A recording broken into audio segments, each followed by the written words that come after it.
আসসালামু আলাইকুম ফ্রেন্ডস, অ্যাডজেট শিক্ষায় আপনাদেরকে স্বাগতম। আপনারা সবাই কেমন আছেন? আশা করি সবাই ভালো আছেন। বরাবরের মতো আপনাদের সাথে আছি আমি সাইফুল ইসলাম। চলে এসেছি নতুন একটি টিউটোরিয়াল নিয়ে। সো আজকের টিউটোরিয়ালটি কোন বিষয়ের উপর হতে চলেছে সেটা নিশ্চয়ই আপনারা টাইটেল এবং থাম্বনেল দেখে অলরেডি বুঝে গেছেন। তো আমি কথা বাড়াবো না, চলে যাব মেইন টিউটোরিয়ালে। আর মেইন টিউটোরিয়ালে যাওয়ার আগে একটা কথা বলে নিতে চাই, আপনি যদি আমার চ্যানেলে নতুন হয়ে থাকেন তাহলে অবশ্যই আমার চ্যানেলটি সাবস্ক্রাইব করে নোটিফিকেশন বেলটি অন করে দিবেন। আর যারা অলরেডি সাবস্ক্রাইব করে রেখেছেন তাদেরকে অনেক অনেক ধন্যবাদ। যারা আমার এই ভিডিওটি ফেসবুক থেকে দেখছেন তারা আমার পেজটি ফলো করে সাথেই থাকবেন। তো চলুন চলে যাই মেইন টিউটোরিয়ালে।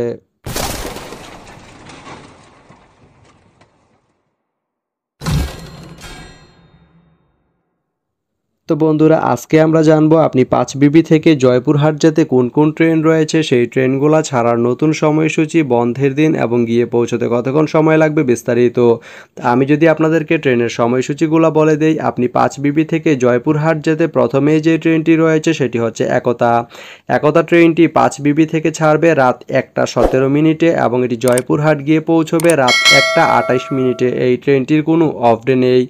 এরপরে রয়েছে উত্তরা। উত্তরা ট্রেনটি 5বিবি থেকে ছাড়বে ভোর 4:53 এবং এটি জয়পুরহাট গিয়ে পৌঁছবে ভোর 5:05। এই ট্রেনটির কোনো অফ ডে নেই। এরপরে রয়েছে বরেন্দ্র। বরেন্দ্র ট্রেনটি 5বিবি থেকে ছাড়বে সকাল 7:57 এবং এটি জয়পুরহাট গিয়ে পৌঁছবে সকাল 8:08। রবিবারের দিন এই ট্রেনটি বন্ধ থাকে। এরপরে রয়েছে রকেট। রকেট ট্রেনটি 5বিবি থেকে ছাড়বে সকাল 10:14 এবং এটি জয়পুরহাট গিয়ে পৌঁছবে সকাল 10:25। এই ট্রেনটির কোনো অফ ডে নেই। এরপরে রয়েছে দ্রুতযান। দ্রুতযান ট্রেনটি 5বিবি থেকে ছাড়বে সকাল 11:43 এবং এটি জয়পুরহাট গিয়ে পৌঁছবে সকাল 11:54। এই ট্রেনটির কোনো অফ ডে নেই। এরপরে রয়েছে বাংলাবান্ধা। বাংলাবান্ধা ট্রেনটি 5বিবি থেকে ছাড়বে দুপুর 1:29 এবং এটি জয়পুরহাট গিয়ে পৌঁছবে দুপুর 1:40। শনিবারের দিন এই ট্রেনটি বন্ধ থাকে। এরপরে রয়েছে তিতুমির। তিতুমির ট্রেনটি 5বিবি থেকে ছাড়বে সন্ধ্যা 6:01 এবং এটি জয়পুরহাট গিয়ে পৌঁছবে সন্ধ্যা 6:12।